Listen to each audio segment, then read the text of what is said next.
Hello students, you are welcome in my English YouTube class.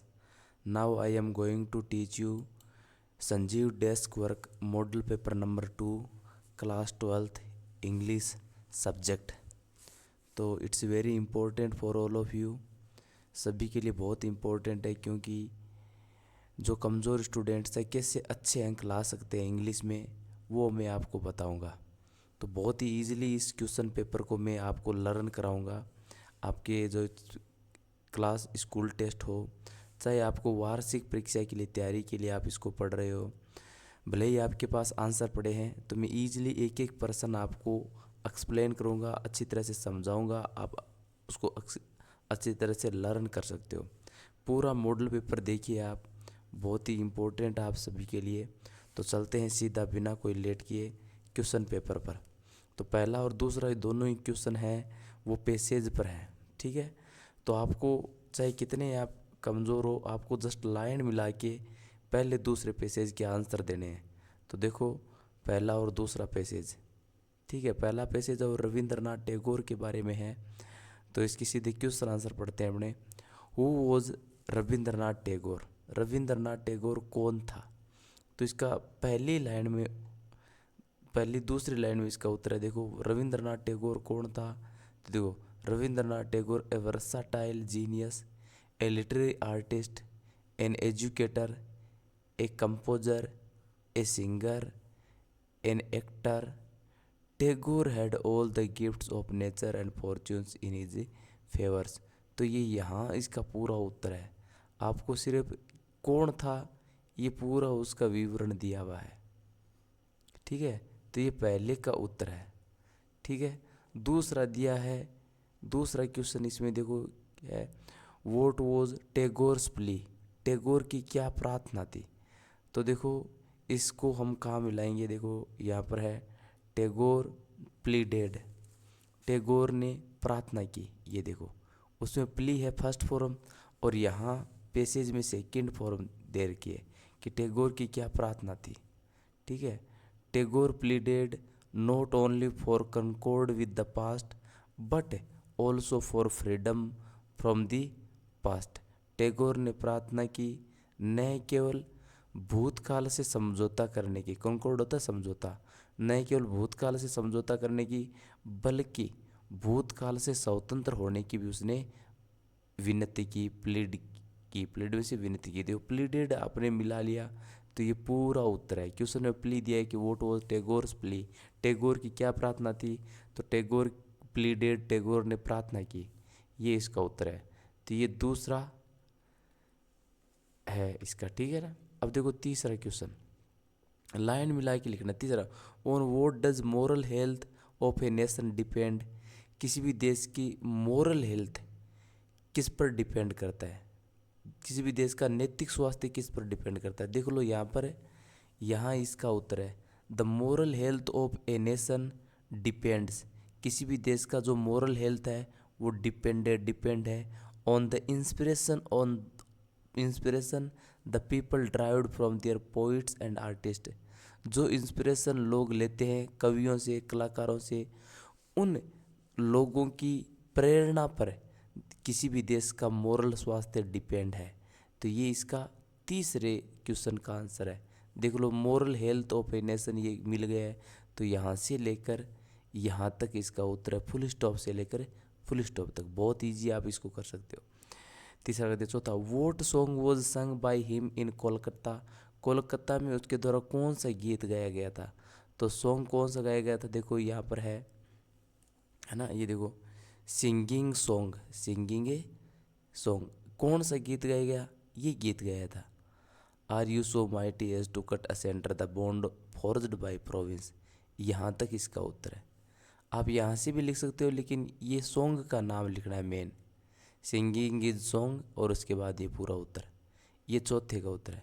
The line मिली हुई है singing a song, वो गीत गा रहा था कोलकाता की गलियों में, आर यू सो माइटी कि आप इतने ताकतवर हो कि आप अलग हो सकते हो, बॉन्ड फॉर्ज्ड बाय प्रोविडेंस, जो भगवान के द्वारा बंधन दिया गया है उसको तोड़ करके क्या आप इतने ताकतवर बन सकते हो, है ना। तो ये गीत है, उस गीत को बार पूछा गया भी कौन सा गीत था, तो गीत का नाम आपको लिखना है।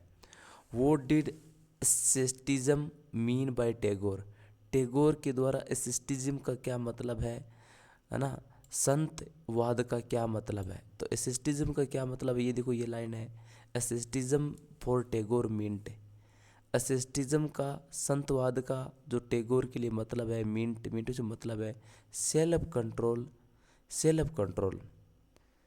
एस्थेटिज्म का मतलब होता है टैगोर के लिए भी, किसी भी संत होने का मतलब है टैगोर के लिए सेल्फ कंट्रोल करना, आत्म नियंत्रण होना, not abstentionism from the worldly activities, है ना। तो ये इसका उत्तर है पांचवे का, ठीक है। Vote was Tagore's mission life, Tagore का मिशन क्या था, टैगोर्स मिशन, ये लाइन मिलानी है देखो यहाँ पर, टैगोर्स मिशन, टैगोर का मिशन था was one of the reconciliation, Tagore का मिशन था, टैगोर का अभियान था वो ये था, reconciliation between east and west, east और वेस्ट के बीच में, पूर्व और पश्चिम के बीच में एक रिकॉन्सिलिएशन हो, सामंजस्य हो, अंडरस्टैंडिंग एंड म्यूचुअल इनलाइटनमेंट का, समझ और एक परस्पर इनलाइटनमेंट, जागृति की भावना का सामंजस्य हो। तो ये था टैगोर का मिशन, ये छठे का उत्तर, ठीक है। अभी देखो वन वर्ड आया, ये आपकी वोकेबलरी अच्छी है तो आप कर सकते हो, बहुत ही इंटेलिजेंट स्टूडेंट इसको कर सकते हैं। The act of thinking seriously and A meditation, देखो सीरियसली थिंकिंग करने का जो एक्ट है या मेडिटेशन का है उसको कॉन्टेम्पलेशन कहते हैं, कॉन्टेम्पलेशन, ये आया हुआ है पैसेज में, छांट के लिखना है आपको। टैलेंटेड इन वेरियस फील्ड्स, उसको वर्साटाइल कहते हैं, वर्साटाइल, टैगोर था वो बहुमुखी था, वर्साटाइल था।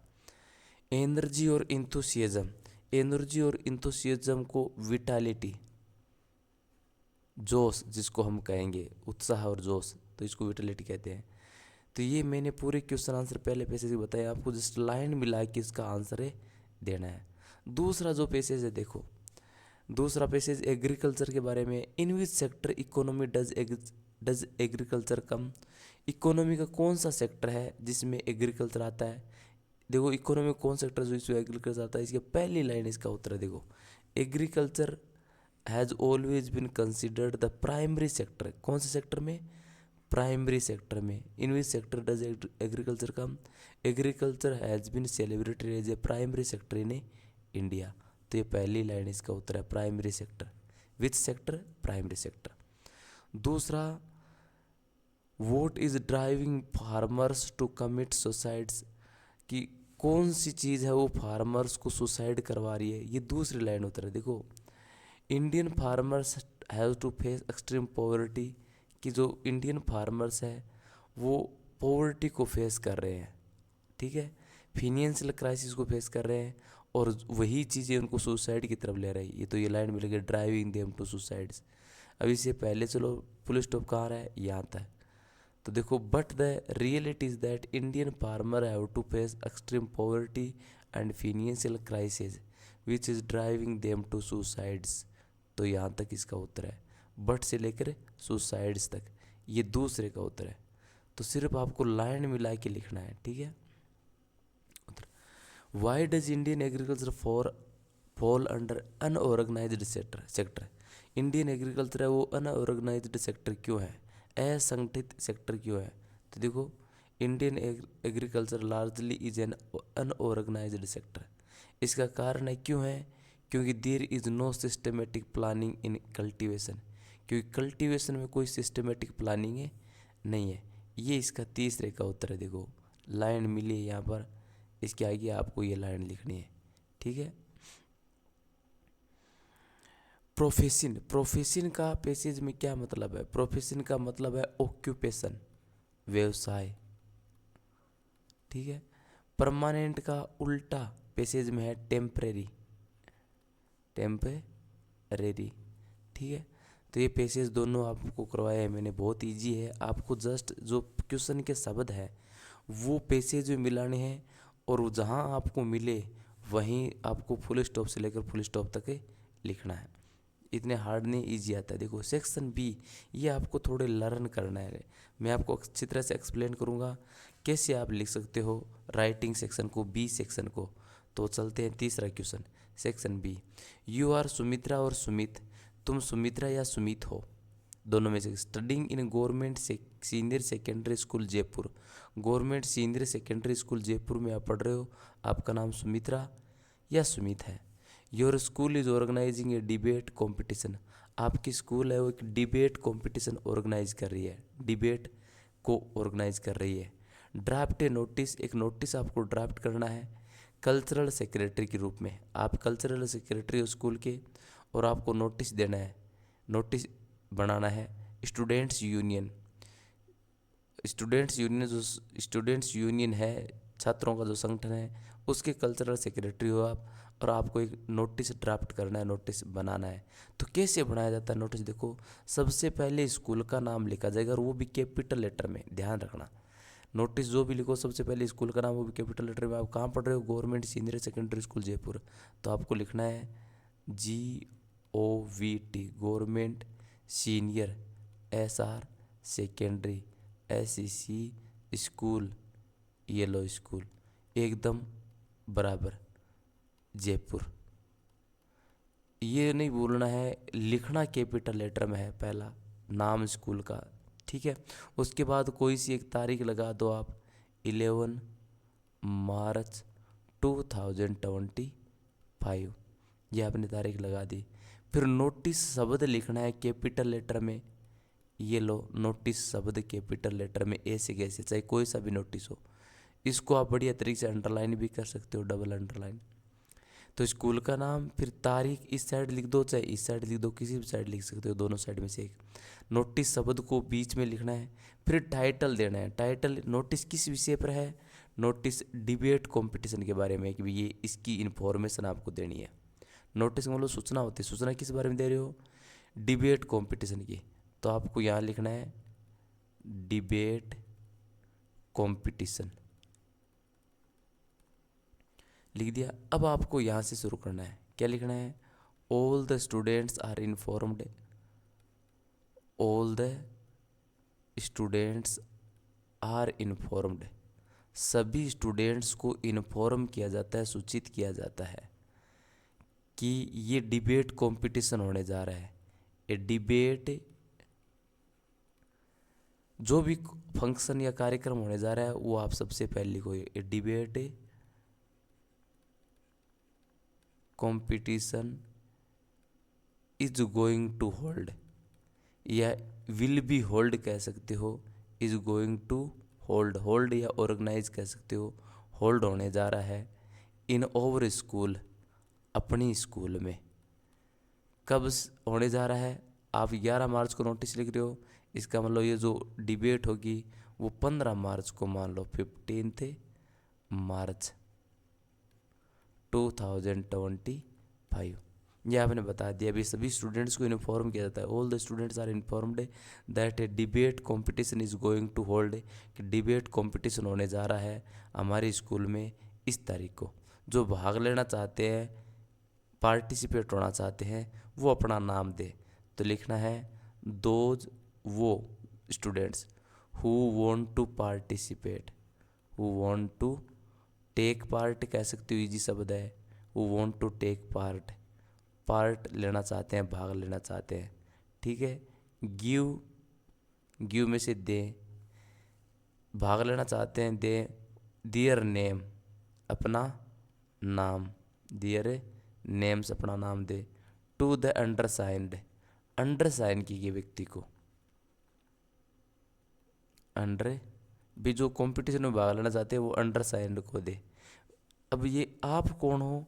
आप हो कल्चरल सेक्रेटरी, तो आपको नीचे यहाँ लिखना है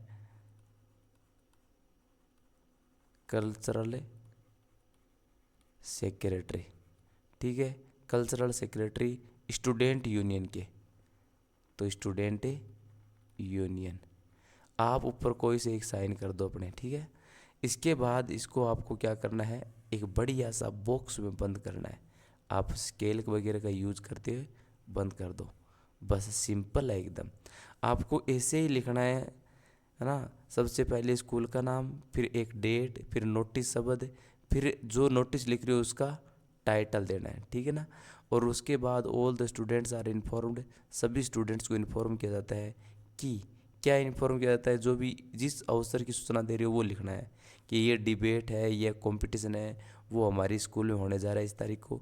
जो भाग लेना चाहते हैं वो नीचे दिए गए व्यक्ति को नाम में लिखाए, बहुत ईजी है। इसके अथवा में दिया हुआ है, देखो, यू आर अक्षय मित्तल या आकृति मित्तल, आप अक्षय मित्तल हो या आकृति मित्तल हो, you have been invited to participate in a seminar, तुम्हें सेमिनार में पार्टिसिपेट करने के लिए इन्वाइट किया गया है, ठीक है। Fundamental rights of children, seminar किस पर है, सेमिनार है fundamental rights of a children, इन्हीं इस विषय पर सेमिनार हुआ है, उसमें पार्टिसिपेट होने के लिए इनवाइट किया गया है। और ये किसके द्वारा ऑर्गेनाइज किया गया है, लॉयंस क्लब के द्वारा, आपके ज़िले के जो लॉयंस क्लब है उसके द्वारा ऑर्गेनाइज किया गया है, आयोजित किया गया है ये सेमिनार। अब आपको इनविटेशन को रिस्पॉन्ड करना है, तो रिस्पॉन्ड कैसे करना है, यानी उस इनविटेशन का वापस रिप्लाई करना है।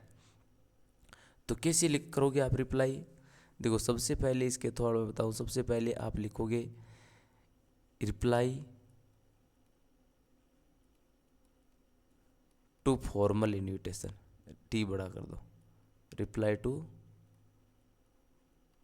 फॉर्मल इन्विटेशन, ये फॉर्मल इन्विटेशन आपको आया है और इसकी यहाँ पे रिप्लाई दे रहे हो। कैसे दोगे, आप कौन हो वो सबसे पहले लिखना है, तो आपको लिखना है कि अक्षय मित्तल हो आप, अक्षय मित्तल। आप रिप्लाई दे रहे हो तो आपको लिखना है अक्षय मित्तल थैंक्स, ऐसे नहीं लिखना है कि आई थैंक, नहीं, अक्षय मित्तल थैंक्स, अक्षय मित्तल धन्यवाद देता है लॉयंस क्लब को, लॉयंस क्लब, लॉयंस क्लब को धन्यवाद देता है, थैंक्स द लॉयंस क्लब या थैंक्स लॉयंस क्लब। किस लिए धन्यवाद देता है, लिखना है फॉर दियर काइंड इन्विटेशन, उनके काइंड इन्विटेशन के लिए धन्यवाद देता है। किस किस अवसर पर, फॉर ए सेमिनार, एक सेमिनार के लिए, या on A seminar, for a seminar कह सकते हो, कोई दिक्कत नहीं है,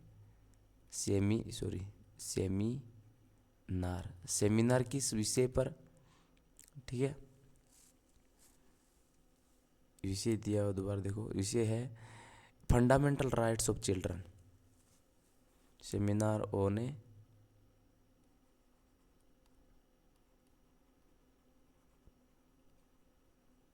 फंडामेंटल राइट्स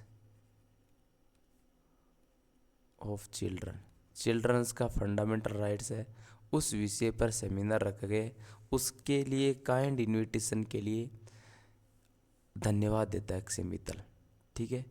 कब रखा गया है वो तारीख बतानी है, ऑन, अब तारीख आप लिख सकते हो ऑन 24 फरवरी 2025, 24 फरवरी 2025 को 8 महाराजा होटल,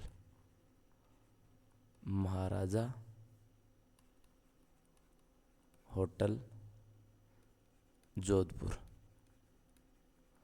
ठीक है। ये आपने लिख दिया, अब जोधपुर थोड़ा बीच में लिख दो, है ना, लिखना चाहो तो थोड़ा सुंदर लगे। ये फॉर्मल है तो इसको आप डेकोरेट कर सकते हो बढ़िया तरीके से, इसकी लैंग्वेज आप है, शब्द यही हो लेकिन बढ़िया लैंग्वेज में आप इसको यूज़ कर सकते हो। 8, ठीक है। अब आपको ने धन्यवाद दिया है, अशोक मित्तल लॉयंस क्लब को धन्यवाद देता है उनकी काइंड इन्विटेशन के लिए, काइंड इन्विटेशन सेमिनार के लिए, सेमिनार इस विषय पर, इस तारीख को, इस जगह पर। बट एक्सेप्ट करना है, क्या करना है, बट तो तब लिखना जब आ नहीं रहे हो, है ना, feel sorry for inability to attend the function, function या सेमिनार को अटेंड करने में इनएबिलिटी और श्योरी फील कर रहा है। यदि आप जा रहे हो तो आप लिखना है लुक्स फॉरवर्ड, कि आशा कर रहा है, थैंक्स एंड लुक्स फॉरवर्ड, जा रहे हो तो आप लिखना है thanks and looks forward to attend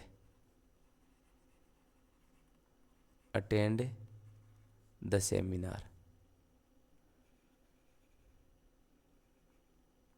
seminar को अटेंड करने की आशा कर रहा है। इसको आपको वापस बढ़िया तरीके से आपको फिर डेकोरेट करते हो, बढ़िया बंद कर सकते हो इसको बॉक्स में। बहुत ही सिंपल है। ये थोड़ा क्या है कि स्क्रीन पर सही क्लोज नहीं हो रहा है, ठीक है। ये आप किसी भी तरह से बढ़िया तरीके से इसे डेकोरेट करते हुए, है ना, क्लोज कर सकते हो सुंदर तरीके से। ये है आपके reply to formal invitation. Formal invitation की रिप्लाई कि अक्षय मित्तल है, वो लॉयंस क्लब को धन्यवाद देता है उनके काइंड इन्विटेशन के लिए। इन्विटेशन सेमिनार पर, seminar fundamental rights of children के विषय पर, इस तारीख को इस जगह पर, और वो आने की आशा कर रहा है। अब आगे देखो क्या है। यू आर अरुण और Anita studying in GSS Goner Jaipur. Goner Jaipur में आप पढ़ रहे हो, या तो अरुण और या अनीता हो, मान लो। Your school has celebrated 15th annual cultural function recently. आपकी स्कूल ने अभी एनुअल कल्चरल फंक्शन सेलिब्रेट किया है, यानी एनुअल फंक्शन रखा है आपकी स्कूल ने भी। Right report using the given hints. दिए गए जो हिंट्स है, जैसे सेलिब्रेट किया, चीफ गेस्ट कौन है, collector, welcome speech, cultural items, national anthem, ये सब आपको मेंशन करते हुए रिपोर्ट लिखनी है। तो बहुत ईजी आप रिपोर्ट लिख सकते हो। सबसे पहले आपको क्या लिखना है, टाइटल लिखना है। टाइटल क्या है, 15th annual cultural function, cultural function. अब आपको यहाँ से शुरू करना है कि कब रखा, yesterday, last Sunday, last Friday.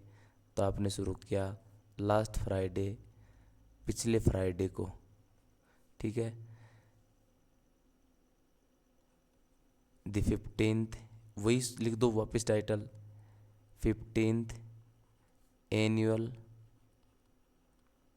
Cultural function, function was celebrated, was held या वॉज सेलिब्रेटेड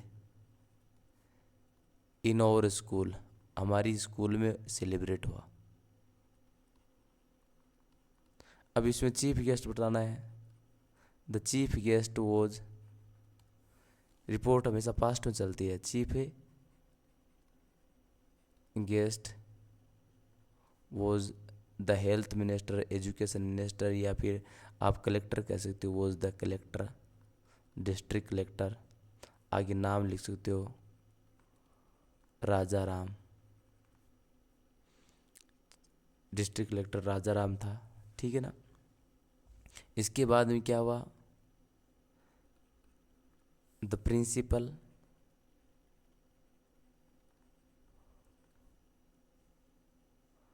presented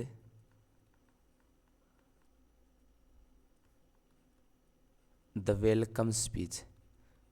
प्रिंसिपल ने वेलकम स्पीच को प्रेजेंट किया।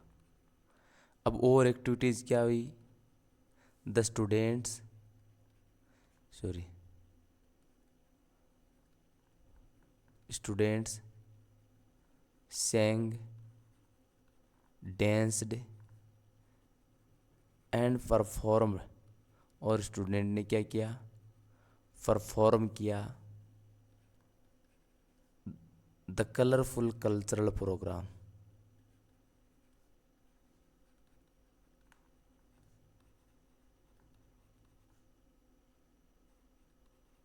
ठीक है।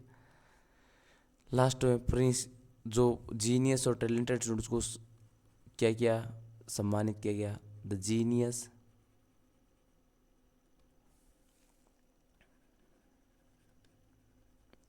And talented students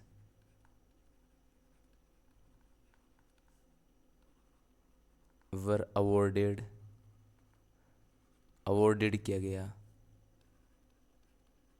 with gifts या गिव ट्रॉफीज, मोमेंटोज, ट्रॉफीज से एंड मोमेंटोज, मोमेंटोज थी ना। द प्रिंसिपल लास्ट में रिपोर्ट करेगा, वो पल रेड द एनुअल रिपोर्ट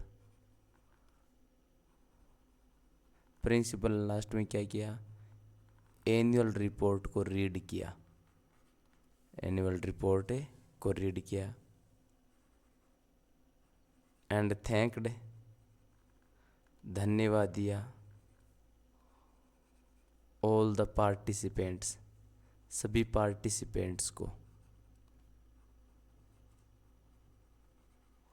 ठीक है, तो बहुत ही सिंपल है। देखो, लास्ट फ्राइडे को एनुअल कल्चरल फंक्शन सेलिब्रेट हो हमारे स्कूल में। चीफ गेस्ट ये था Raja Ram. The principal presented a welcome speech, principal ने वेलकम स्पीच प्रेजेंट किया। The students saying dance, students ने गीत गाए, नाचे, परफॉर्म किया कल्चरल प्रोग्राम। ठीक है, the genius and talented students were awarded with trophies and mementos. जीनियस और टैलेंटेड स्टूडेंट्स थे, उनको अवॉर्डेड किया गया ट्रॉफीज एंड मोमेंटोज से। The principal read the annual report, principal ने एनुअल रिपोर्ट भी पढ़ी, थैंक्ड और फिर धन्यवाद दिया सभी पार्टिसिपेंट्स को। तो बहुत ही छोटी रूप में आप छोटा सा एनुअल रिपोर्ट आप लर्न कर सकते हो। एनुअल रिपोर्ट हो, रिपब्लिक डे पर रिपोर्ट हो, टीचर्स डे पर हो, आपको इसी प्रकार के शब्दों को यूज़ करते हुए, सेंटेंसेस यूज़ करते हुए लिख सकते हो। तो आपको लर्न करना है कुल मिला के। ठीक है, लास्ट में नेशनल एंथम भी हुआ, ये भी कह सकते हो। At the end of the programme the national anthem was sung, national anthem sung किया गया। ठीक है, लास्ट में एक ये और देख रहे हैं, साइबर क्राइम। अब इसके अथवा में साइबर क्राइम दिया। Cyber crime is a crime that is done by using the internet, by using the online applications. Online जो एप्लीकेशंस है उनका यूज करते हुए जो क्राइम किया जाता है वो साइबर क्राइम होता है। Like hacking the bank account से, और several type of the applications, है ना, कई प्रकार के एप्लीकेशंस और उनका यूज करते हुए हैक करने का जो कार्य है वो साइबर क्राइम में आता है ना। और देयर आर और भी कई हैं, ये आपको जगह होती तो मैं आपको पक्का बताता। ठीक है, ये क्रिमिनल एक्ट है जो इंटरनेट का यूज करते हुए किया जाता है। इसके कई एग्जाम्पल्स हैं, जैसे फ्रॉड किया जाता है, चोरी की जाती है, साइबर स्टॉकिंग की जाती है, और वायरस भेजते हुए किसी सिस्टम को डिस्ट्रॉय कर दिया जाता है, या किसी भी ऐप से डेटा को चुराया जाता है ना। तो इस प्रकार साइबर क्राइम किया जाता है। ठीक है, तो एक मैंने बताया। आगे देखो, अगला है 5वां क्वेश्चन है वो लेटर का है। Write a letter to the collector of your district, अपने ज़िले के कलेक्टर को लेटर लिखो। Complaining about the irregular supply of electricity, electricity की जो इरेगुलर सप्लाई है उसके बारे में कंप्लेन करते हुए। तो ये कंप्लेन लेटर है। लेटर कैसे लिखा जाता है जो मैं आपको बता रहा हूँ। ठीक है, irregular supply of power, power की जो इरेगुलर सप्लाई है उसके बारे में लेटर लिखना है। ठीक है, कलेक्टर को। तो कोई सा लेटर हो, सबसे पहले क्या लिखेंगे, खुद का एड्रेस। तो आप कोई सा एक लिख दिया एड्रेस, 120C रानी बाजार बीकानेर, कोई सा ये एड्रेस लिख दिया। ठीक है ना। उसके बाद एक लाइन छोड़ते हो आप, कोई सी तारीख लिख सकते हो, 24 मार्च 2025 ये तारीख। लाइन छोड़ो, फिर लिखना है किसको लेटर लिख रहे हो, कलेक्टर को। तो आपको लिखना है द कलेक्टर। कलेक्टर जिस जिले का है उस जिले का नाम, जैसे बीकानेर कलेक्टर है तो आपको लिखना है द डिस्ट्रिक्ट ऑफ बीकानेर, क्योंकि कलेक्टर जिले का एक ही होता है, डिस्ट्रिक्ट ऑफ बीकानेर, या डिस्ट्रिक्ट कलेक्ट्रेट बीकानेर, जिला कलेक्ट्रेट बीकानेर, ऐसा भी कह सकते हो आप। ठीक है, उसके बाद में क्या लिखना है, विषय। विषय में क्या है, इरेगुलर सप्लाई, इरेगुलर सप्लाई, अनियमित सप्लाई, यानी कभी तो आती है लाइट और कभी आती नहीं है, ऑफ इलेक्ट्रिसिटी, या इलेक्ट्रिसिटी आप कह सकते हो पावर। ठीक है, एक लाइन छोड़ते हुए फिर आपको लिखना है डियर सर, पीरे सर जी। ये आपके मेन पार्ट्स होते हैं लेटर के। सबसे पहले एड्रेस, फिर तारीख, जिसको लेटर लिख रहे हो वो पोस्ट, फिर उसका जगह कहाँ पर है वो ऑफिस उसकी, फिर सब्जेक्ट और डियर सर, डियर सर से संबोधित किया। अब आपको कंप्लेन लेटर लिख रहे हो तो आपको सबसे पहले यहीं से लिखना है I want to draw your attention, या I would like to draw your attention, मैं आपका ध्यान लाना चाहता हूँ। अटेंशन में से ध्यान। I want to draw your attention, मैं आपका ध्यान लाना चाहता हूँ। About the irregular supply of power, power की जो इरेगुलर सप्लाई है उस पर मैं ध्यान लाना चाहता हूँ। तो आप पावर सप्लाई के बारे में बताओगे। The power is often, often OFTN, power is often cut of, cut off means cut off कर दी जाती है। Often cut off during the day and night, दिन और रात के दौरान प्राय काट दी जाती है। There are average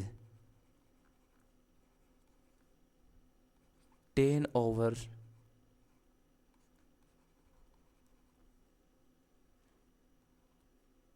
cut off, 10 घंटे का कट ऑफ रहता है एवरेज। इट डिस्टर्ब्स, ये डिस्टर्ब कर रहा है इतनी कट ऑफ।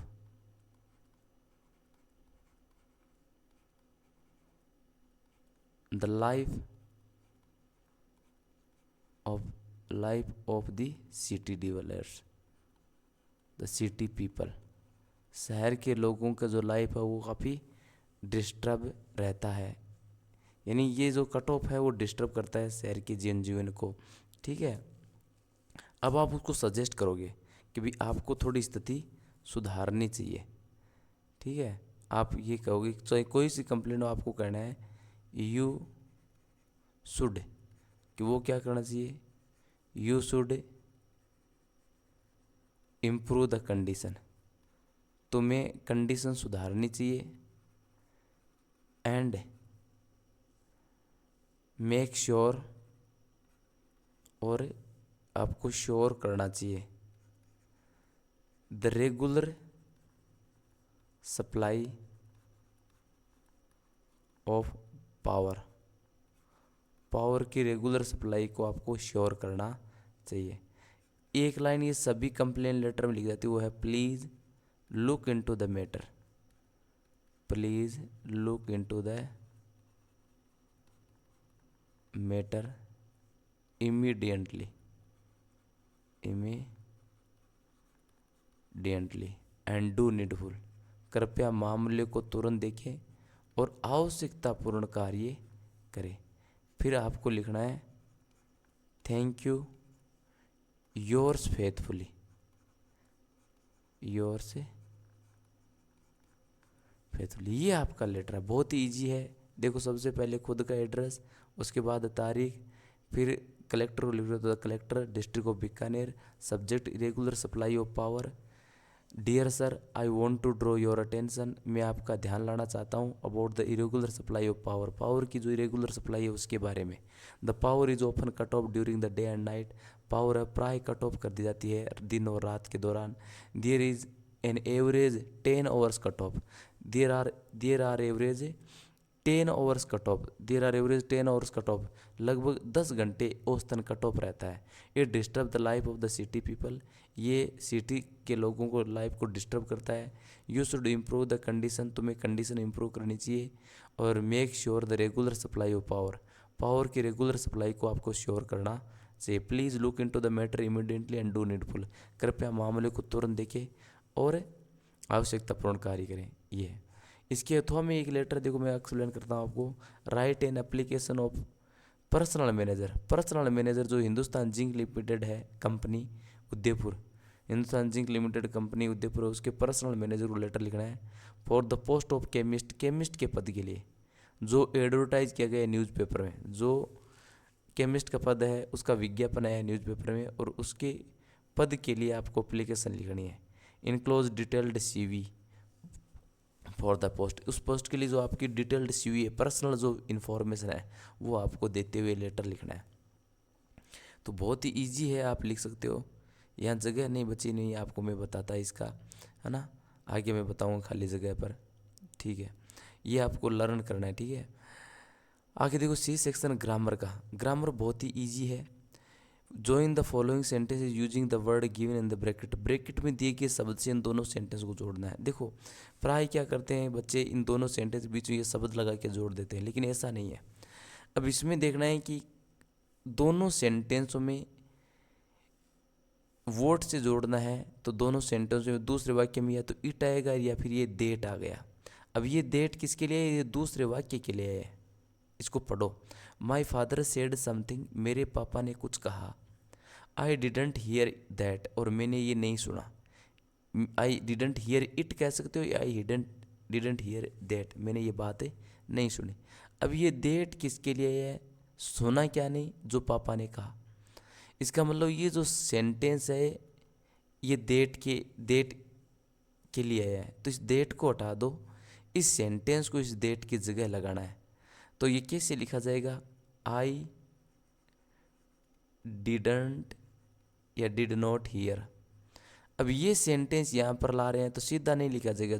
किसी भी सेंटेंस को लिखें तो उससे पहले कंजक्शन लगाएंगे। कंजक्शन क्या है? Vote. Vote my father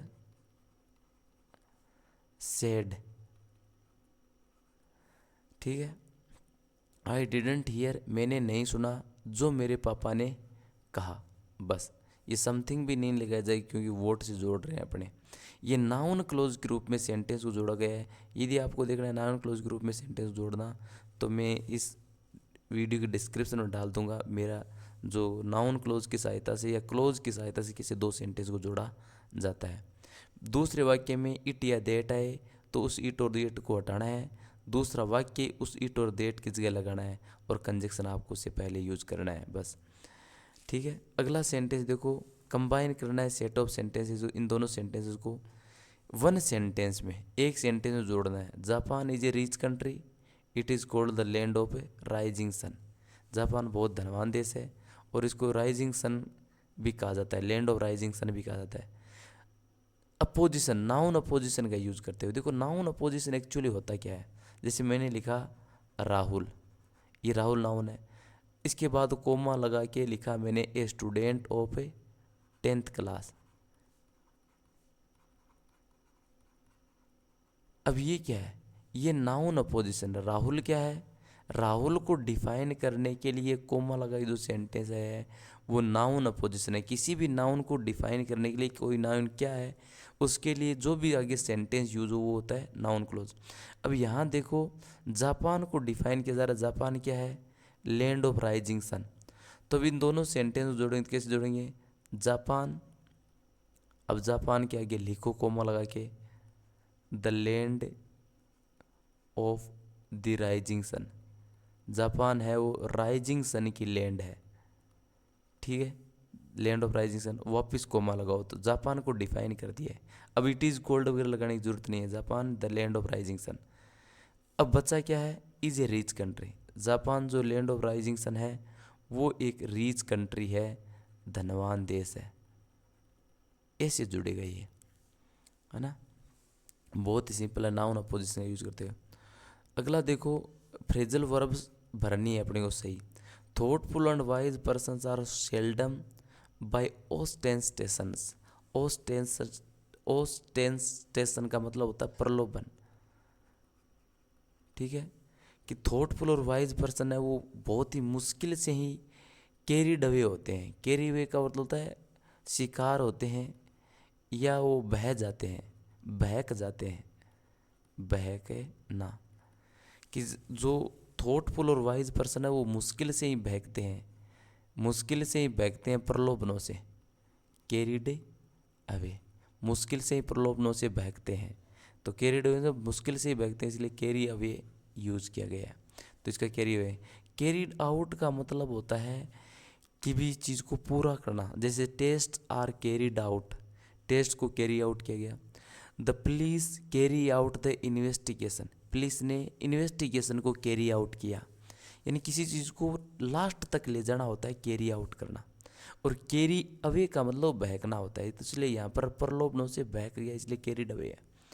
I can not your rude behaviour any more, मैं आपका जो रूड बिहेवियर है, जो रूखा व्यवहार है, बिहेवियर होता है व्यवहार, आपके रूखे व्यवहार को और नहीं सहन कर सकता। अब सहन नहीं कर सकता तो इसको कहते हैं put up with, put up with. I can not put up with your rude behaviour, आपके रूखे व्यवहार को मैं सहन नहीं कर सकता। पुट अप विद होता है सहन करना, कि मैं सहन नहीं कर सकता। ठीक है। हिज बुक्स ए स्मॉल इनकम, उसकी किताब है वो स्मॉल इनकम कमाती है। तो ये ब्रिंग इन का मतलब कमाना होता है, ब्रिंग इन। ब्रिंग आउट का मतलब होता है पब्लिश करना, प्रकाशित करना। तो यहाँ इनकम कमा रही है उसकी किताब, तो उसको ब्रिंग इन कहेंगे। उसकी किताब वो ब्रिंग इन करे, ब्रिंग्स इन, कमाती है छोटी इनकम। ब्रिंग आउट का मतलब पब्लिश करना होता है। ठीक है। आगे देखो 9वां, टेल मी, मुझे बताओ। ये क्या करना है, कंजक्शन यूज करना है सही। You have seen my purse, मुझे बताओ। You have seen my purse, तुमने मेरे पर्स में देखा।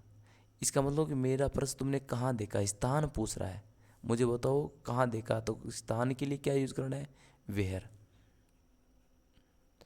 दूसरा देखो विच कब यूज होता है, जब तुरंत बाद वर्ब आए तो प्राय उसके लिए विच यूज होता है, या फिर विच से पहले वस्तु जानवर आए, वस्तु या जानवर आए तो किस स्थान में विच यूज किया जाता है। लेकिन यहाँ पर पहले वस्तु जानवर नहीं है, तो वस्तु जानवर नहीं है तो आपको कॉन्फिडेंटली दूसरा ही कंजक्शन यूज करना है। I was watching TV programmes, मैं टीवी प्रोग्राम देख रहा था। My wife was looking cooking food, और मेरी पत्नी भोजन पका रही थी। मैं टीवी प्रोग्राम देख रहा था, पत्नी भोजन पका रही थी। ये कॉन्ट्रास्ट है एक दूसरे से।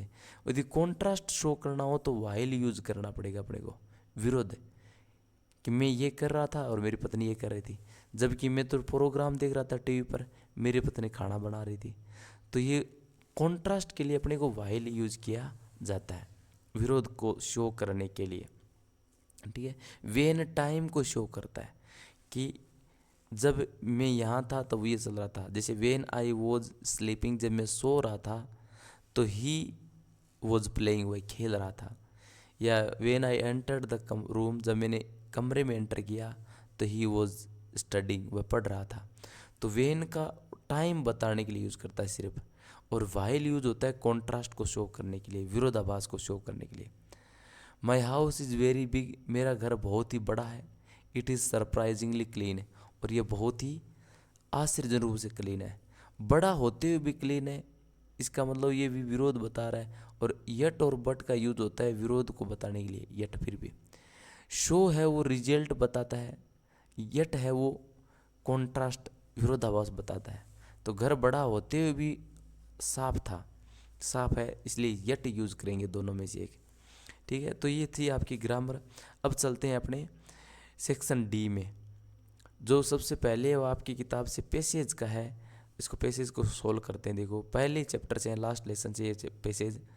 The school was noisy due to the opening and closing of desk, C इसका सही है, पहले में सी। स्कूल नॉइजी थी किसकी वजह से, opening and closing of desk. That morning the environment of the school was, उस दिन स्कूल का जो इन्वायरमेंट था वो as silent as the Sunday morning, Sunday morning की तरह ही बिल्कुल साइलेंट था। एम अमेल ऑलवेज हैज, हमेशा रखता था एम अमेल के iron ruler under his arm, अपनी बाह में लोहे का डंडा रखता था। ये सी इसका सही है। Why did the student put their hands और देयर ईयर्स, स्टूडेंट्स ने अपने हाथों को कानों के ऊपर क्यों रख रखा था, टू अंडरस्टैंड बेटर, बढ़िया अंडरस्टैंडिंग के लिए। Choose the similar word of the great disturbance, great disturbance का सिमिलर वर्ड यहाँ पर है कोमोशन। ठीक है ना। डिवाइडेड, डिवाइडेड का ऑपोजिट, डिवाइडेड का ऑपोजिट है यूनिसन, डिवाइडेड से बटा हुआ, यूनिसन में से एक स्वर में। ठीक है। तो ये आपके पैसेज के उत्तर हैं।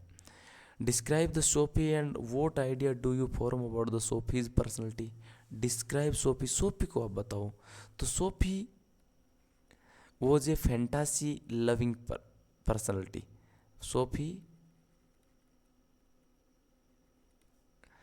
फैंटासी लिविंग, या she lives in daydreams, वो डे ड्रीम्स में रह रही है। डे ड्रीम जानते हो ना, दिन के सपनों में। She she says that she met, उसने कहा था कि सी मेट डेनी केसी, उसने कहा कि वो डेनी केसी से मिली। That is that is his only imagination, जो क्या थी उसकी हर इमेजिनेशन, ये उसकी कल्पना थी। वे कल्पना की वजह से कह रही थी, कोई डेनी केसी से वो एक्चुअल में नहीं मिले थे। ठीक है। सी हैज़ द हीरो वर्शिपिंग, उसके हीरो वर्शिपिंग है, वो डेनी केसी को बहुत ज़्यादा लाइक कर रही थी। इसकी वजह से दिमाग में कल्पना चल रही होती है कि वो डेनी केसी से मिलती है, डेनी केसी वहाँ पर मिला, उसको ये कार वो कार, है ना। And she also want to know the imagery world of her brother Geoff, और वो अपने भाई जो जियोब था उसके इमेजनरी वर्ल्ड को वो जानना चाहती थी कि where where he lives in imagination, कि उसका भाई कल्पनाओं में कहाँ रहता है ना, और क्या ऐसे संसार में रह रहा है जहाँ उसका वेट किया जा रहा है ना।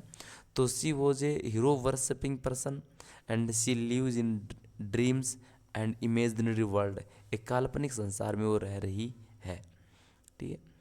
Y the journalist and publisher puzzled at the success of Umberto Eco's novel the name of rose, journalist और पब्लिशर्स थे वो पजल्ड क्यों हुए, अचंभित क्यों हुए थे उबर्टो इको के नॉवल की सक्सेस से। जर्नलिस्ट और पब्लिशर्स पजल्ड हुए थे बिकॉज दे थॉट, क्योंकि जर्नलिस्ट और पब्लिशर ने दे थॉट, उन्होंने सोचा, the people like only the stories reading stories, the people like only reading the stories, लोग केवल स्टोरीज पढ़ना ही पसंद करते हैं। ये वो सोचते थे। बट नेम ऑफ रोज जो उबर्टो इको का नॉवेल था, वो has a very tough reading, hard reading, difficult reading कह सकते हैं, कि उसकी जो रीडिंग थी वो बहुत ही डिफ़िकल्ट थी, इजीली अंडरस्टैंड नहीं होती थी, difficult reading. But it was sold, फिर भी टफ रीडिंग होते के बावजूद भी उसको सोल्ड किया गया, उसको बेचा जाता है। It was sold in A millions of copies, इसकी मिलियंस ऑफ कॉपीज बिक जाती है। तब उनको लगता है कि वास्तव में उनको आश्चर्य होता है कि भाई नेम ऑफ रोज इतने हार्ड रीडिंग होते हुए इतने किसी भी का, लोग तो नॉर्मल रीडिंग को पसंद करते हैं, फिर भी इतनी कैसे हुआ। अगला देखो, what made the peddler accept the इल्डाज विलमेंसन इन्विटेशन, पेडलर ने इल्डा विलमेंसन का इन्विटेशन उसने एक्सेप्ट कर लिया। देखो इल्डा विलमेंसन है वो आयरन मास्टर की बेटी होती है, और पेडलर वहाँ पर जो बाड़ा होता है आयरन वर्क्स है वहाँ पर जाता है। तो जो आयरन मास्टर है उसको गलती से उसका एक पुराना दोस्त मान लेता है, ओल्ड रेजिमेंटल कॉमरेड मानता है, वो पुराना छावनी का एक दोस्त मान लेता है, समझ लेता है उसको इस कपड़े में, उनके कपड़ों को देख करके। वो आयरन मास्टर की रिक्वेस्ट पर घर नहीं जाता है, लेकिन इल्डा विलमेंसन आती है उसको इनवाइट करती है तो वो चला जाता है। तो किस कारण वो पेडलर स्वीकार करता है, द पेडलर एक्सेप्ट से, पेडलर है एक्सेप्ट करता है हर इनविटेशन, उसके इनविटेशन को,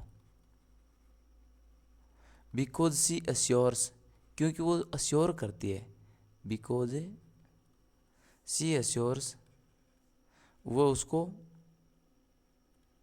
अश्योर किया कि he will be that he will be allowed, या ही वुड बी अलाउड कह दो, कि उसे अलाउड किया जाएगा, अनुमति दी जाएगी, टू गो अवे, जाने की, एज वेन ही लाइक्स, या वेन एवर ही लाइक्स, जब भी उसको पसंद होगा तब वो वहाँ से जा सकता है, उसको जाने की अलाउ किया जाएगा, उसको कोई रोका नहीं जाएगा। इतना सुरक्षित में जाने की अनुमति होगी जितना वो जाता है ना। तो दूसरे जो काम वर्ड्स थे, परस्यूडिंग वर्ड्स थे, उसके कारण वो भाग गया और उसके साथ चला गया। Gandhi agree to 25% refund to farmers. क्यों एग्री हुआ गांधी 25% की रिफंड से? बिकॉज गांधी सेड, गांधी ने कहा था the amount of money is not important. Gandhi ने कहा कि जो धन की मात्रा है, amount of money is not important. Gandhi said the amount of a money is not important. Gandhi ने कहा कि 25% हो 20% हो ये इम्पोर्टेंट नहीं है। But the landlords forced, landlords were forced, landlord को फोर्स किया गया था to surrender the money.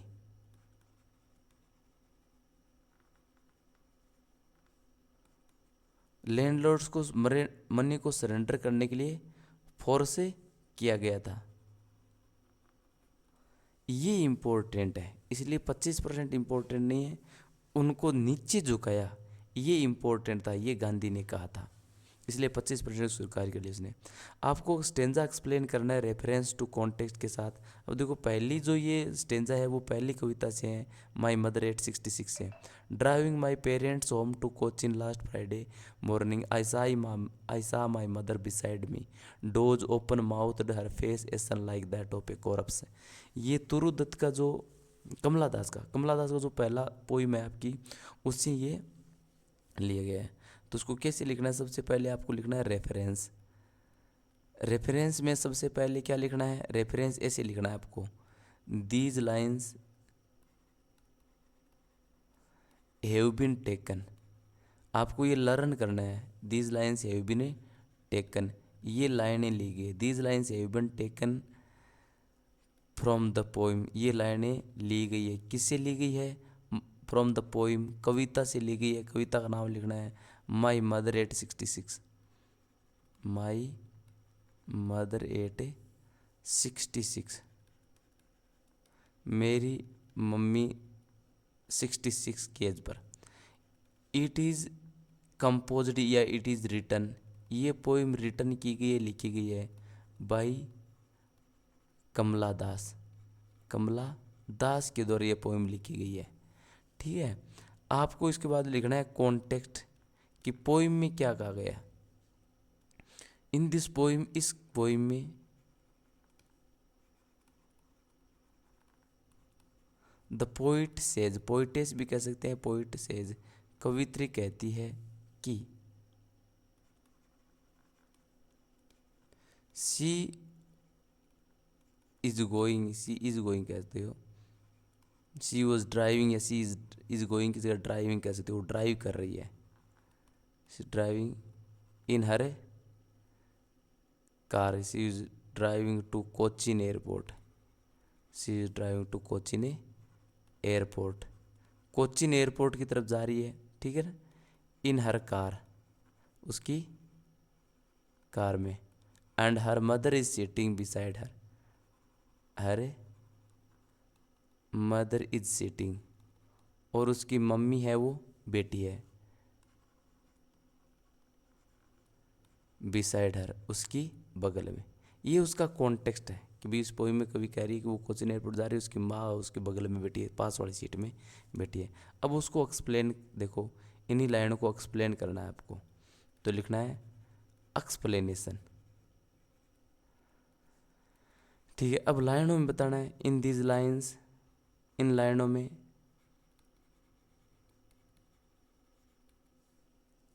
In these लाइनों में, लाइन डेट नहीं लगाना है,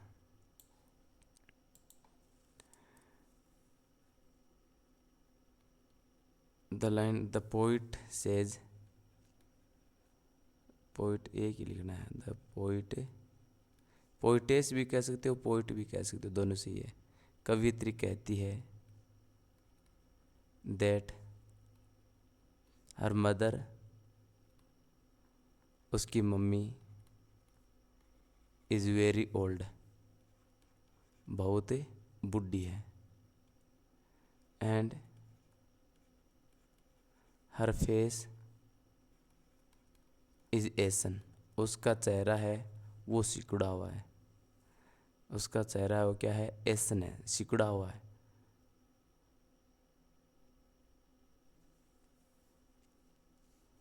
दोबारा देखो इसको क्या है,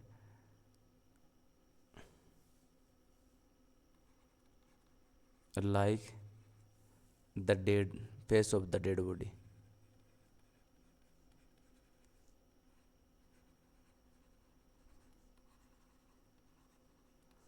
सी looks open mouthed, she open mouthed वो दिखती है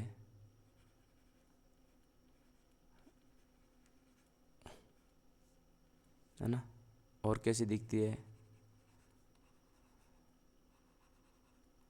डिम एंड वेरी ओल्ड, बहुत ही बूढ़ी। अब ऐसे आप इसको एक्सप्लेन कर सकते हो, थोड़ा याद है कर सकते हो, लेकिन लिखना आपको ऐसे ही सबसे पहले रेफरेंस में किन लाइनों से कौन सी पोइम से लिए गए है, इसको किसने लिखा, कॉन्टेक्स्ट में, यानी उस पोइम का क्या कॉन्टेक्स्ट है, लाइनें किस संदर्भ में यूज की गई है, फिर उन लाइनों को आपको सिंपल शब्दों में एक्सप्लेन करना है कि लाइनों में ये बात बताई गई है। ठीक है, इसके अथवा में क्या है, ये आपका पोइम है कौन सी, such is the grandeur of the dooms we have imagined for the mighty dead, O lovely tales that we have heard and read, endless fountain of immortal drink pouring on to us from the heavens brink। ये thing of beauty poem से है, a thing of a beauty. इसको किसने लिखा है, John Keats ने, John किटने। तो आपको लिखना है these lines have been taken from the poem a thing of beauty, it is written by John a Keats, John Keats के द्वारा लिखी गई है। आपको लिखना है आगे कॉन्टेक्स्ट, कॉन्टेक्स्ट में सीधा सा लिखना है in this poem the poet talks about the beautiful things. इस पोइम में कोई बताता है अबाउट द ब्यूटीफुल थिंग्स, सुंदर चीज़ों के बारे में, है ना। उसके बाद में आपको एक्सप्लेन करना है एक्सप्लेनेशन। एक्सप्लेनेशन में आपको इनमें कौन सी सुंदरताएं बताई गई है। In this line the poet talks about the beautiful dooms, mighty heroes and lovely tales, है ना, इनकी सुंदरता को बताया गया है। तो ये तीनों चीज़ें आपको आनी चाहिए, रेफरेंस, कॉन्टेक्स्ट और एक्सप्लेनेशन। ठीक है, आगे देखो, poem aunt Jennifer's tiger portrays the male tyranny in our society, explain this idea. जो पोइम जेनिफर टाइगर्स है, ये पोर्ट्रेट करती है मेल टायरनी को, पुरुष जो तानाशाही है, टायरनी होते तानाशाही, पुरुष जो तानाशाही है उसके बारे में ये पोइम पोर्ट्रे कर रही है। सोसाइटी में, समाज में जो पुरुष तानाशाही उसको बता रही है, इसको एक्सप्लेन करना है। देखो पोइम में बता रही है the aunt Jennifer is very meek, aunt Jennifer is very meek, बहुत ही meek and terrified lady, terrified lady, बहुत ही डरी हुई महिला है ना। हर फिंगर इज फ्लटरिंग, उसकी फिंगर्स है वो फ्लटर हो रही है,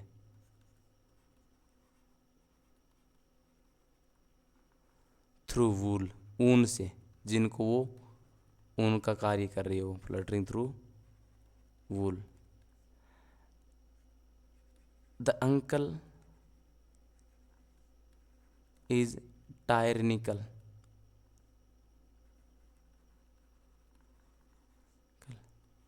he controlled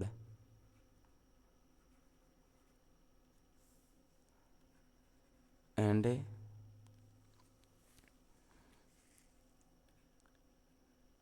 used his brutal force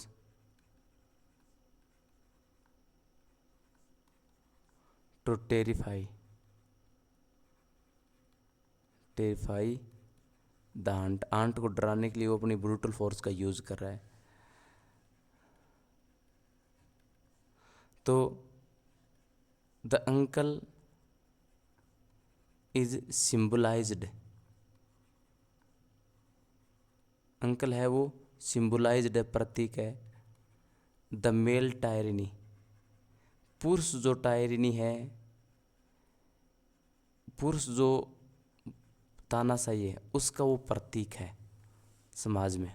ठीक है, इसके अथवा में क्या है, what activities will come to stand and will keep still and not speak. यदि हम बोलते नहीं है, चुप रहते हैं, तो कौन सी एक्टिविटीज एकदम स्टिल हो जाएगी। तो देखो बहुत ही सिंपल है, जो पोइम में बताया गया कि if we count up to 12 and keep quiet, यदि हमें 12 तक गिनते शांत हो जाएंगे, तो fisherman will not kill the, fisherman है वो will not harm the whales, fisherman है वो वेल्स को हार्म नहीं करेंगे। They will not kill the fishes, वो मछलियों को नहीं मारेंगे। ये पहला। वॉरमैन्स, जो युद्ध की तैयारी करने, वॉरमैन्स प्रिपेयरिंग फॉर द वॉर्स, जो युद्ध करने वाले आदमी है, जो युद्ध की तैयारी कर रहे हैं, दे विल स्टॉप, वो रुक जाएंगे और थिंक, सोचेंगे, the victory will have no survivors, की जीत है वो किसी को बचाने वाली नहीं है। तो युद्ध की तैयारी करने वाले आदमी युद्धों को बंद कर देंगे। ठीक है। द साल्ट गैदरर्स, साल्ट इकट्ठा करने वाले व्यक्ति, विल सा देयर हैंड्स, अपने हैंड्स को देखेंगे, and they will not collect the salt, और अपने नमक को इकट्ठा नहीं करेंगे। तो ये एक्टिविटीज़ ऑटोमेटिक बंद हो जाएगी। जो लगेगा भाई जो गलत काम है वो हम नहीं करेंगे, 12 सेकंड रुकेंगे और देखेंगे तो गलत काम नहीं होगा। ठीक है। अगला देखो, what kind of pain and ache that the poet feel, किस प्रकार का एक और पेन कवि यत्री फील कर रही है ना। पेन और एक बिल्कुल सिंपल है। The poet feels the pain and ache, pain और एक वो फील कर रही है, that her mother is very old, कि उसकी मम्मी है वो बहुत ही बूढ़ी है, एंड सी में पास एट एनी टाइम, कि वो पास अवे गुजर सकती है, एट एनी मोमेंट, किसी भी मूवमेंट जा सकती है। ये उसको दर्द हो रहा था। Grandeur associated with the mighty dead, mighty dead के साथ कैसे ग्रैंडर एसोसिएटेड था। माइटी डेड के साथ देखो, the great heroes of the country, देश के जो ग्रेट हीरोज हैं, आर ऑलवेज रिमेम्बर्ड, वो हमेशा रिमेंबर किए जाते हैं, याद किए जाते हैं, रिमेम्बर्ड फॉर देयर इनवैल्यूएबल सेक्रीफाइसेज,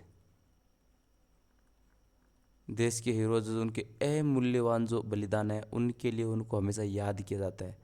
ये याद किया जाता है, हमेशा ही याद किया जाता है। ये ही सुंदरता उनमें जुड़ी है, and this is the beauty associated with them, और यही सुंदरता, beauty is associated with them, उनके साथ जुड़ी हुई है, कि उनके कार्यों की वजह से, उनके बलिदानों की वजह से व्यक्ति आज याद करते हैं उनको। ठीक है। 16, what do you think the third level a medium of escape for the Charlie, तुम्हें क्या लगता है third level medium of escape था चार्ली के लिए। बिल्कुल, the Charlie escaped from the reality of the present world, present world की जो रियलिटी है उसे स्केप कर जाता था। Charlie thinks that the present जो वर्ल्ड है, world is full of the extreme worries, tension, frustrations, है ना, बोधरेशंस। सो to escape from these sorrows and pains, he went to the third level, an imaginary world of the Charlie. Charlie की imaginary world में चला जाता and he enjoy it, और वो इसका enjoy लेता था। तो थर्ड लेवल है वो इंजॉयबल था चार्ली के लिए। सभी चाहते थे कि चार्ली नहीं जाए अपने काल्पनिक संसार में, लेकिन वर्तमान के इस दुखों से बचने के लिए चार्ली है वो अपने थर्ड लेवल पर चला जाता था। What are the chief features of Antarctica region. अंटार्कटिका क्षेत्र है उसके मुख्य फीचर्स क्या है? देखो अंटार्कटिका है एक पार्ट था सब कंटिनेंट का। 650 मिलियन ईयर्स एगो, 650 मिलियन सालों पहले एक विशाल सब कंटिनेंट का पार्ट था और उसका नाम था गोंडवाना लैंड। गोंडवाना लैंड थी जो 650 मिलियन सालों पहले थी, उसका एक पार्ट था। ठीक है, अब वो जो गोंडवाना लैंड थी फोर्स टू डिवाइड, वो डिवाइड होने के लिए फोर्स हुई। 90% सेकेंड, इसमें तो गोंडवाना लैंड का ये पार्ट था। सेकेंड जो अंटार्कटिका का जो फीचर है वो ये क्या है कि जो इसकी जो 90% जो बर्फ़ है, 90% इसका जो प्लेस है, 90% of it is in form of ice. इस अंटार्कटिका का जो 90% भाग है is in form of ice, ice के रूप में है, बर्फ के रूप में है। ठीक है, और ये है वो इसकी सिंपल इकोसिस्टम है। Antarctica has the simple ecosystem, ये भी बताया गया Antarctica has the simple ecosystem. ठीक है, पृथ्वी के प्रेजेंट पास्ट फ्यूचर को जानने के लिए अंटार्कटिका एक परफेक्ट प्लेस है, perfect place to know the earth past present and future. तो these are the features of the Antarctica, ये अंटार्कटिका के मुख्य फीचर्स है। गोंडवाना लैंड का पार्ट था, 90% इसका भाग बर्फ में है अभी भी, इसका सिंपल इकोसिस्टम है, परफेक्ट प्लेस है स्टडी करने का।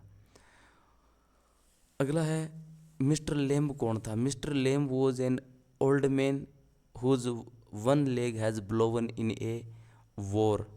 उसका एक टांग है वो युद्ध में है, वो ब्लो अवे हो गया था, उड़ गई था। Mister lamb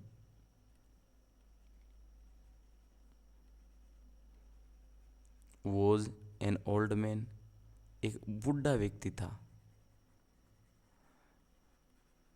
whose one leg, जिसकी एक टांग, हैज ब्लोवन अवे, ब्लो अवे हो गई थी, इन ए वॉर, एक युद्ध में। ठीक है, how does carry get into the garden? Carry जो डेरी है वो गार्डन में कैसे घुसा? He entered the garden, dairy entered the garden, dairy है वो गार्डन में एंटर्ड हुआ, ओवर द वॉल, दीवार के ऊपर से।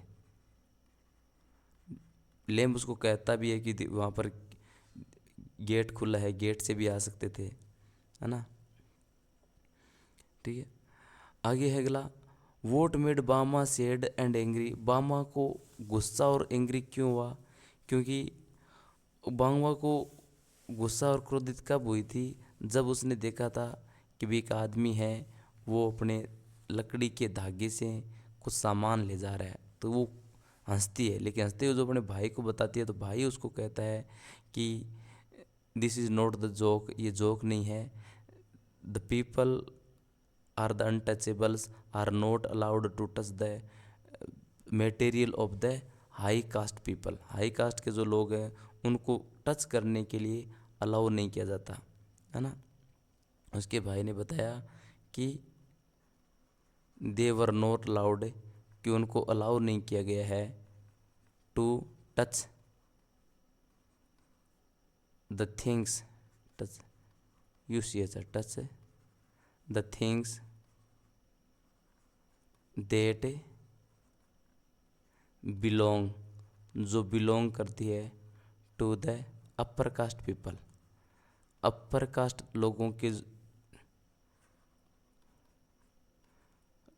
लोगों से जो चीज़ें बिलोंग करती है उन चीज़ों को टच करने के लिए उनको अलाउ नहीं किया जाता। तब वो बामाओ बहुत ही गुस्से में आती है और क्रोधित भी होती है। According to Sam's letter, Sam के लेटर के अनुसार people were singing the following song. कौन सा गीत गा रहे थे लोग? तो सीइंग नेली होम, ये गीत गा रहे थे सैम के लेटर के अनुसार। 100 tiger was killed by the hunters, 100वां टाइगर वो हंटर्स के द्वारा मारा गया था। Author travel to Antarctica on a Russian research vessel Akademik Shokalskiy, B सही है। वोट द ऑथर है वो अंटार्कटिका यात्रा उसने इस जहाज में की थी, अकेडमिक सोकाल्स्काई में। सदाऊ नो, सदाऊ जानता था अबाउट द फादर्स कंसर्न, अपने पापा का जो कंसर्न था, पापा का जो ध्येय था कि पापा क्या चाहता है, जानता था। क्या ध्येय था सदाऊ के लिए? एजुकेशन का ध्येय था। सदाऊ का पापा है वो कंसर्न था कि सदाऊ किसी तरह से एजुकेटेड हो, अच्छा लड़का बने, पढ़ लिख के। Derry was a young boy of a, Derry कितना साल का लड़का था? Derry was the young boy of a 14 year, 14 साल का लड़का था। How do the girls enter into the dining room, girls है वो डाइनिंग रूम में कैसे एंटर कर रही थी? इन ए क्यूक, बामा वाली जितका सा वाली कहानी है। गर्ल्स है वो क्यू में, लाइन में, क्यू में एंटर हो रही थी। Memory of a big man made the narrator, जो बिग बड़े आदमी की जो मेमोरी थी वो राइटर को कैसे फील करवा रही थी? उसको हंसता हुआ फील करवा रही थी। Lamp gave the example of a flower, lamp ने एक फ्लावर का एग्जाम्पल दिया और एक वीड घास का भी उदाहरण दिया। Sadao and Hana met first time in the America, Sadao और हाना जापानीज थे लेकिन पहली बार वो अमेरिका में मिले थे। तो ये है आपका model paper. I hope it's very important. ठीक है, ये आपकी स्टडी के लिए बहुत हेल्पफुल रहेगा। ठीक है, तो ये आपको पूरा लर्न करना है और याद करना है। Thank you.